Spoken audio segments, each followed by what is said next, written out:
Hello everyone, good morning. সকালবেলায় উঠে প্রথমে আগে ব্রাশ করে নিয়েছি, তারপরে চলে এসেছি সকালের ব্রেকফাস্ট বানাতে। অনেক দিন থেকেই তোমাদের সাথে কোনো রকম ভিডিও শেয়ার করতে পারছিলাম না, কারণ আমার শরীরটা একটু খারাপ ছিল। তাই এবার থেকে ঠিক করেছি রেগুলারই একটা করে ভিডিও পোস্ট করব। আজকে ব্রেকফাস্টে বানিয়েছিলাম রুটি আর আলুর তরকারি, তারপরে চটপট পেট পুজোটা সেরে নিলাম। তারপরে বাজার থেকে মাও চলে এসেছিলো আর আমি এখানে সবজিগুলো গুছিয়ে রাখছিলাম, তার সঙ্গে মাকে রান্নার জন্য সবজিও কেটে দিচ্ছিলাম। তারপরে এখানে আমি এখন একটা আপেলের সাথে যুদ্ধ করতে শুরু করেছি।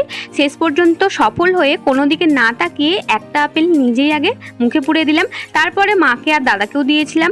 এই গরমে সবথেকে শান্তির জায়গা হচ্ছে স্নান করে, তাই সকাল সকাল স্নানটাও সেরে নিয়েছি। তারপরে চলে এলাম পুজো করতে। তো পুজো সারার পরে সোজা চলে গেলাম লাঞ্চ করতে। আজকে আমার সাথে সাথে চিনিও এসেছিলো আমাদের বাড়িতে লাঞ্চ করতে। এটা হচ্ছে চিনির প্লেট আর এটা ছিল আমার প্লেট। তো চলো আমরা লাঞ্চটা কমপ্লিট করি, দেখা হচ্ছে নেক্সট ভিডিওতে। টাটা সবাইকে।